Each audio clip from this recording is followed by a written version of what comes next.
I agree this label is being abused and is ruining lives. Everything is illegal and you are not free. Sex offender.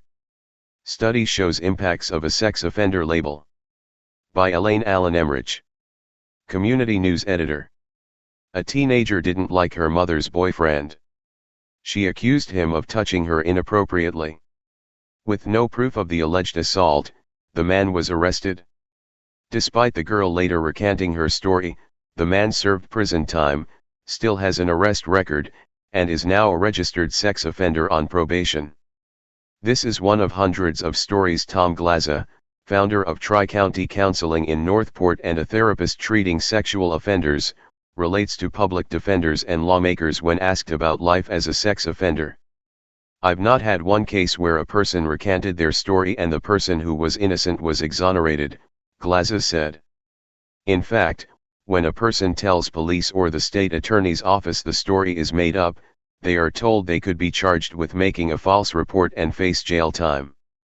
The person says never mind and walks away.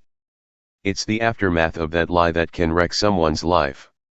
For 8 years, Glaza reviewed sex offense cases, including when no physical contact was made. He deals with numerous low-level nonviolent sex offenders who have been penalized for many years for what in some cases is a single bad decision. He says he encourages accountability among all clients. But he also sees how his clients are impacted by carrying a sex offender label. In many cases, it's impossible to live a normal, low-key life after a sex offense conviction. A man urinated on a beach in Venice, Glaza said. His pants weren't all the way down, but a girl saw his backside. She told her mother.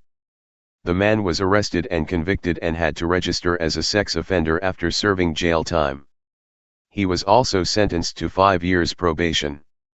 He, like every other sex offender, is monitored by the state through an ankle bracelet. I don't condone his behavior, but it seems like overkill.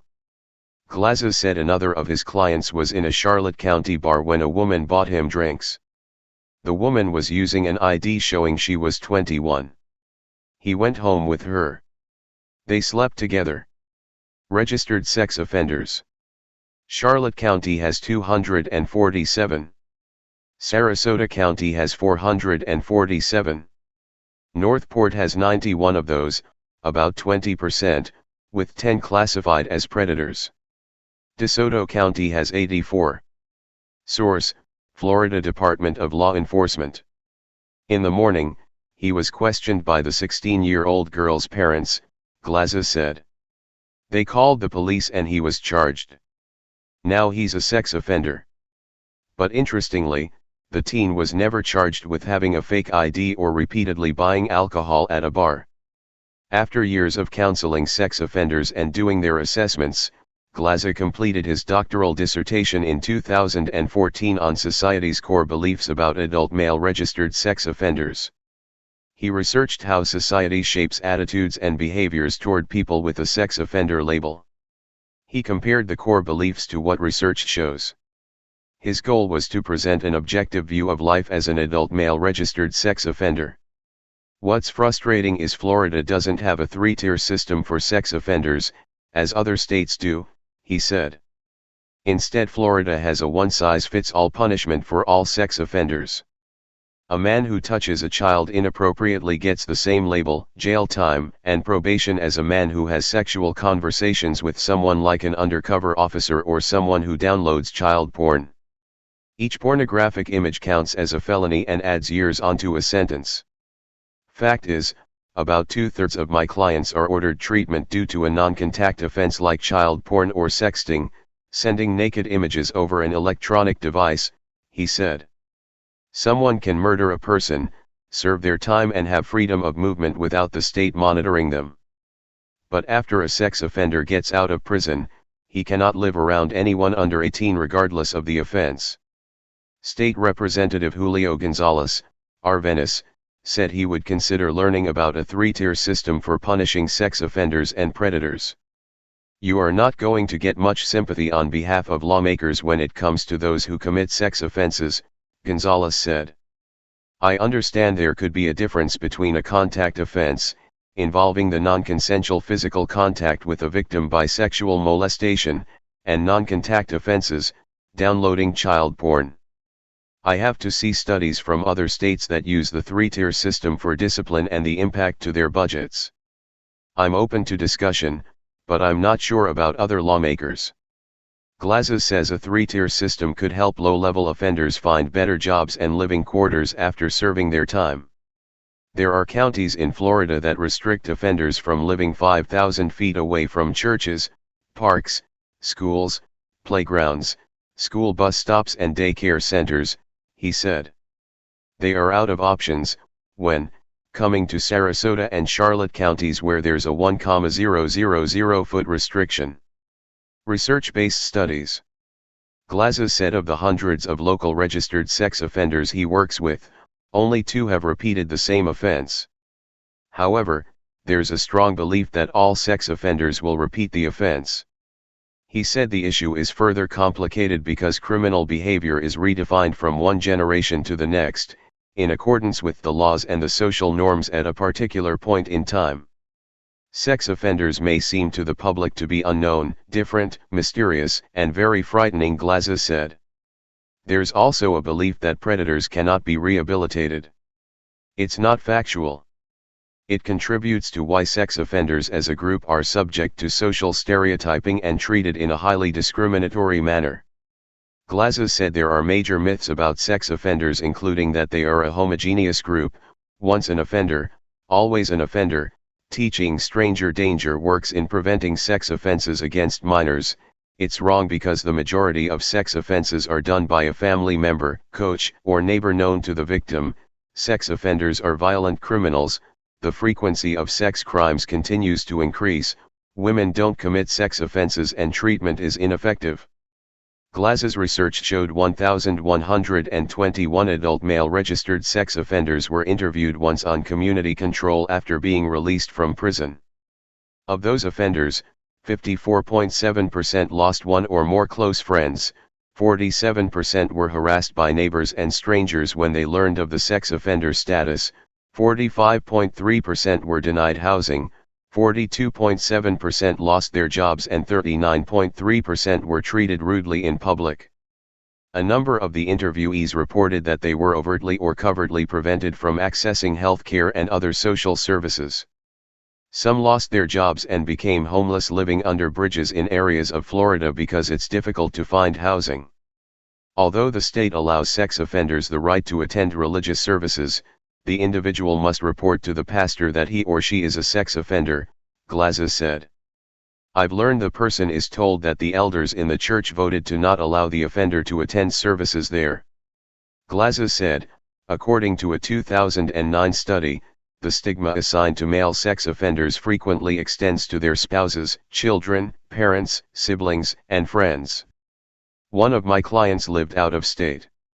He couldn't find a job at all after being labeled a sex offender, Glazes said. He moved to Northport to live with his sister. She bought him an older car to get him to and from his job. His family must endure their address as where a sex offender lives, but this guy couldn't survive otherwise. His family is a strong support system. Goodwill also has a solid program for rehabilitated sex offenders. Glazes said he knows of a few states where sex offenders are being released from prison and given information on relocating to Florida and registering as a sex offender because there are better chances at jobs and living situations. Some states have made it so hard with regulations on sex offenders that they become jobless and homeless, Glazes said. In Florida, sex offenders released from incarceration are placed under community control and have a mental evaluation. My research shows 60% of the respondents interviewed experienced the onset of mental health problems, 57% couldn't find affordable housing, 48% experienced serious financial setbacks, 30% were banned from living with a supportive family member because they had children, 28% were forced to move out of an apartment for which they had a valid rental agreement, 25% were not permitted to return to their family homes, and 22% were forced to move out of a home that they had owned prior to incarceration.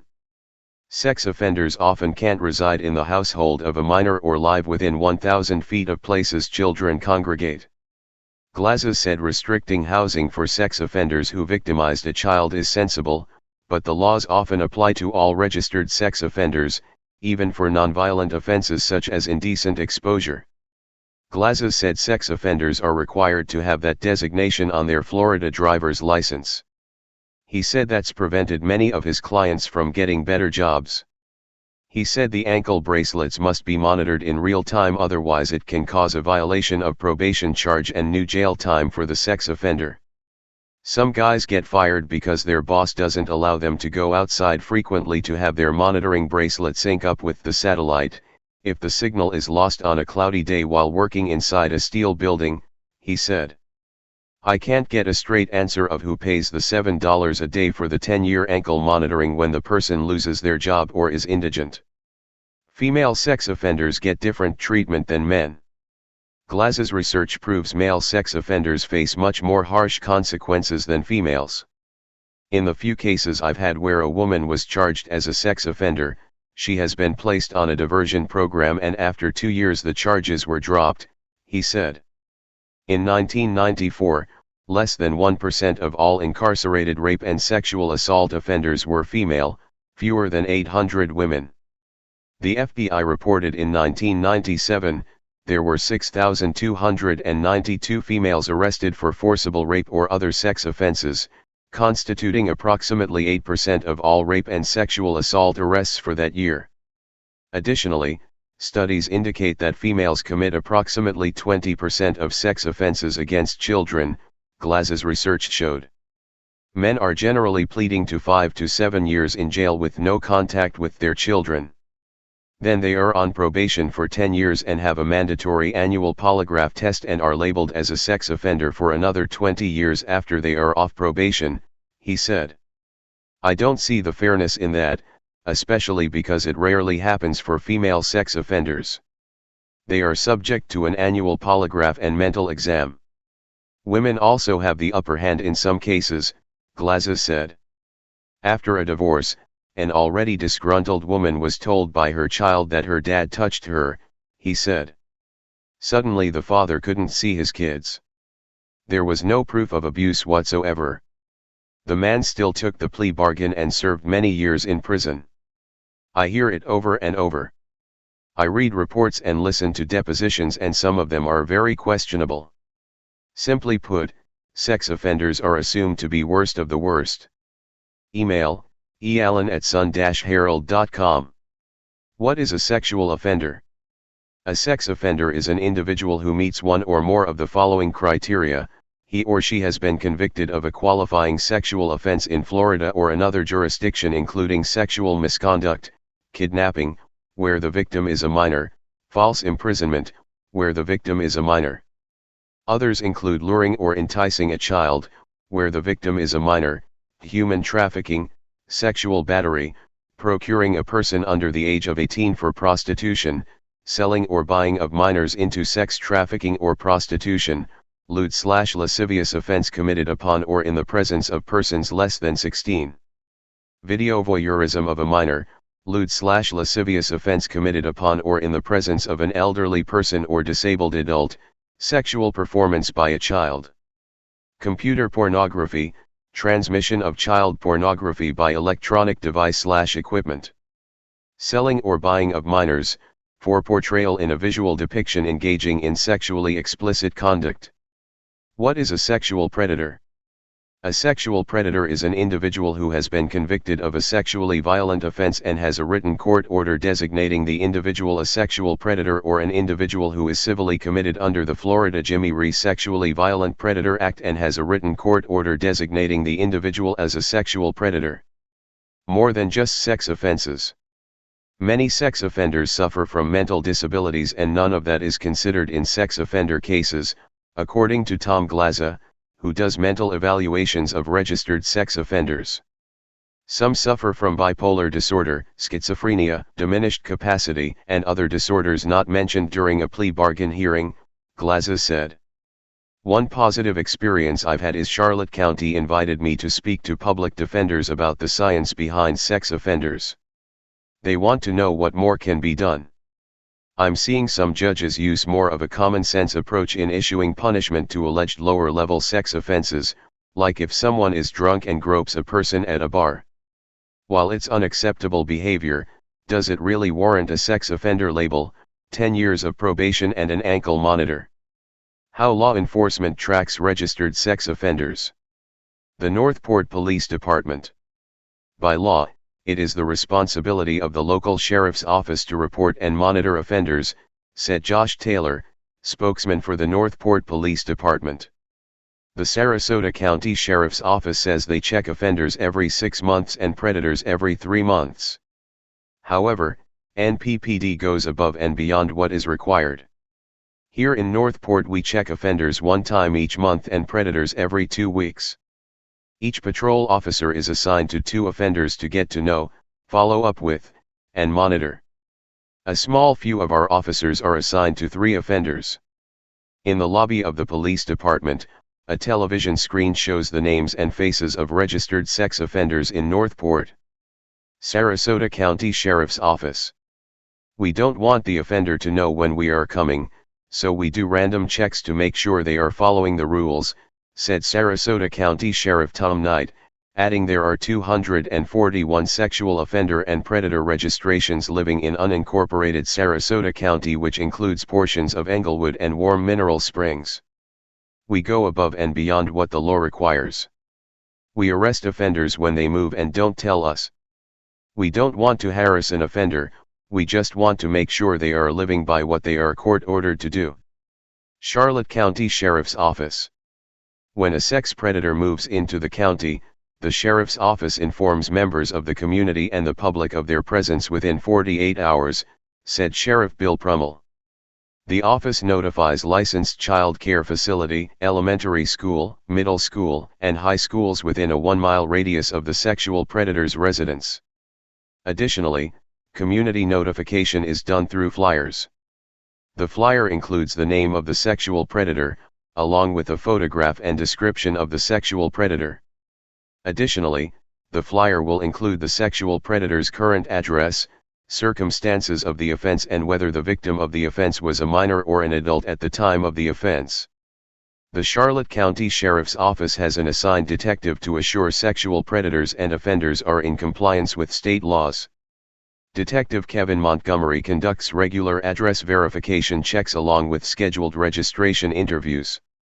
Once a violation is identified and confirmed, the offender is removed from the community and taken into custody. All local law enforcement entities send out information to the media for registered sex offenders. FDLE also offers a sex offender tracking program which sends an email to anyone who wants to know if an offender moved within a certain mile radius of a home, daycare, or school. As of December 22, there are currently 258 registered offenders, 238 sexual offenders and 17 predators, 3 juvenile offenders, according to the CCSO website. In Punta Gorda, there are 75 registered sex offenders, according to the CCSO. You can look all this up whenever you want at https://offender.fdle.state.fl.us/offender-search.jsp. It's best to look up by zip codes, as if you have a Punta Gorda address, it does not mean you actually live in Punta Gorda city limits, said Skip Conroy, CCSO spokesman. Compiled by Elaine Allen Emrich. The Florida Department of Law Enforcement offers a variety of ways for citizens to educate themselves about the possible presence of sexual offenders and predators in their local communities.